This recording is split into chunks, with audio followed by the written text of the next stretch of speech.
Penguin Random House Audio presents The Other's Gold by Elizabeth Ames. Read for you by Julia Whelan. For Jenny. A circle's round, it has no end. That's how long I want to be your friend. Make new friends, but keep the old. One is silver, and the other's gold. Girl Scout Song. What do you do with the mad that you feel, when you feel so mad you could bite, when the whole wild world seems oh so wrong and nothing you do seems very right? What do you do? Fred M. Rogers. Prologue.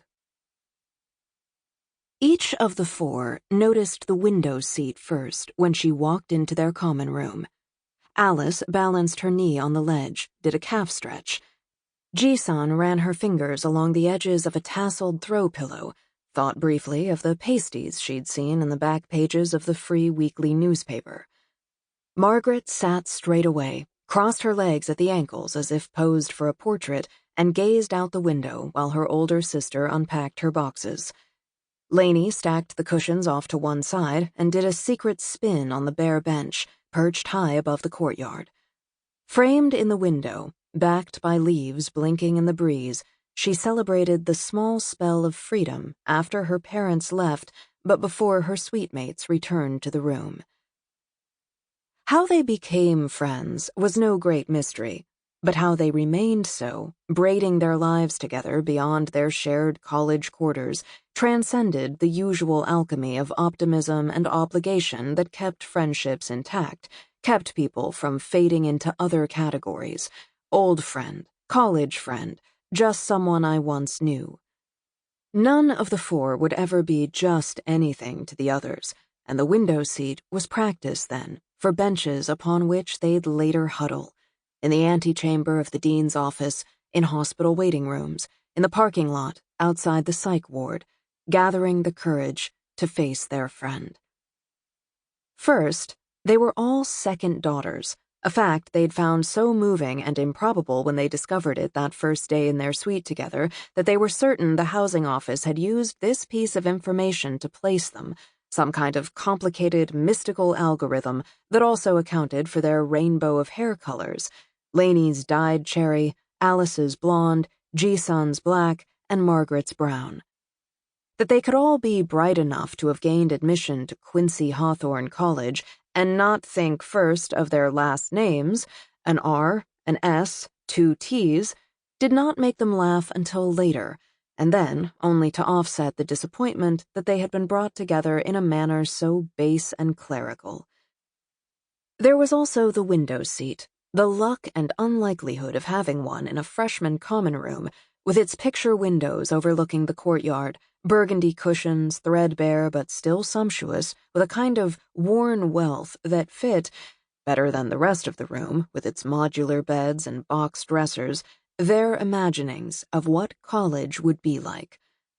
They didn't know they'd gotten the window seat suite thanks entirely to Ji-san's family's contributions, but the seat kept them in the same suite for the full 4 years, and kept them in their room more than they might have been if, like other freshmen, they'd had to go searching for a space like theirs. They came back from holiday breaks with little embroidered pillows and hanging plants, stained glass discs and dream catchers, made the seat the center of their place, their friendship, their lives. When they remembered their time in college, they saw the seasons from the window seat. They watched leaves and snow and rain and cherry blossoms fall from behind the black cutaways of one another's silhouettes. The memories faded or were replaced by photographs of the four piled together on the center bench of the bay windows, oblivious to the light streaming in from behind, eclipsing their distinct forms and making them one shape with 4 heads. The person charged with taking the photograph would become distracted by the 4 girls and their faces, the easy way they tossed their limbs around each other, how their hair fell on one another's shoulders, how their cheeks touched and shone. The 4 bunched together like one giggling, living organism, blurred by their vitality, frenetic with the desires and powers of youth. But in the photographs, they were stone, backlit and blurred further together by the darkness, expressions inscrutable, made monument. Others sat beside them in some pictures. Boyfriends and girlfriends, strangers at parties, future husbands, the professor, their parents and siblings. Their worst acts sat beside them too, though only Alice had committed hers before they arrived. Ji-sun would do hers the following year, when they were sophomores, and Margaret would wait until after graduation. Lainey was last, wouldn't do her worst until they began having babies. Were they waiting, then, huddled together on that bench? Could they sense their gravest mistakes beside them? Or know only that they would need to stay within reach of one another as they tested, in turn, how far they could wander from their shared shore before they risked being swept out to sea? Not waving, but drowning, they read in a poem in a sophomore seminar, and though only Ji-sun memorized it, all could understand the risks, saw in one another the potential for loose footing, misjudged depth, rocks in pockets. They stayed bound together to witness, yes, and to reassure the others they were more than their worst choices, to measure their own cruelties and mistakes against the others, same as they would do with their joys and triumphs. But what kept them together more than any of this was the hope that they might map this fine distinction in one another, between waving and drowning, between merely being out to sea some and being swept away, swallowed. Part 1. The Accident. Freshman year, 2002 to 2003. Chapter 1. After their room, the four spent the most time together in the dining hall, so called as though anyone could mistake its vaulted ceilings, tree-length tables, and brassy chandeliers for anything so pedestrian as a cafeteria. Margaret managed, though. Despite being the one most dazzled by the space, she couldn't call it anything other than the cafeteria. When they entered the hall for their first dinner together, she stopped. The flow of new freshmen tripped up first over the obstruction caused by the four, and then by the scattered double takes at Margaret, whose face and body her own suitemates were also still stealing glances at, wondering why they hadn't been warned.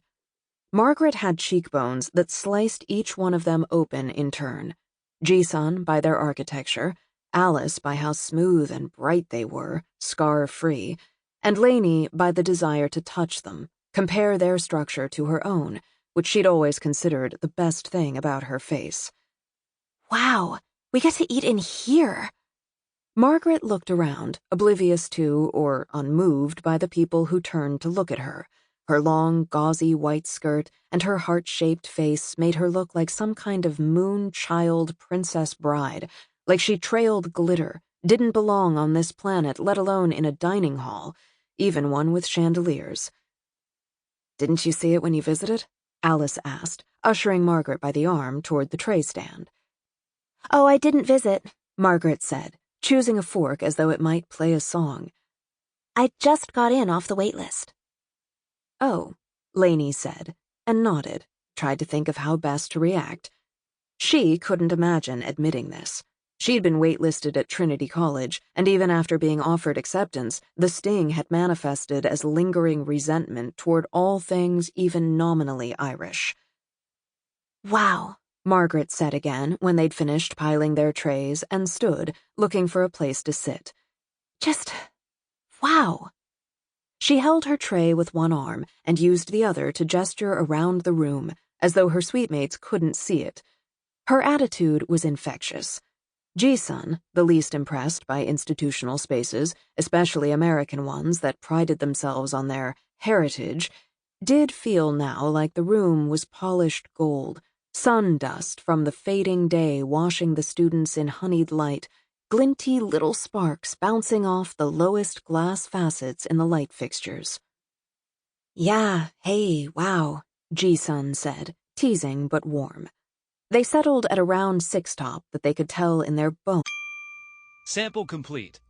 Ready to continue?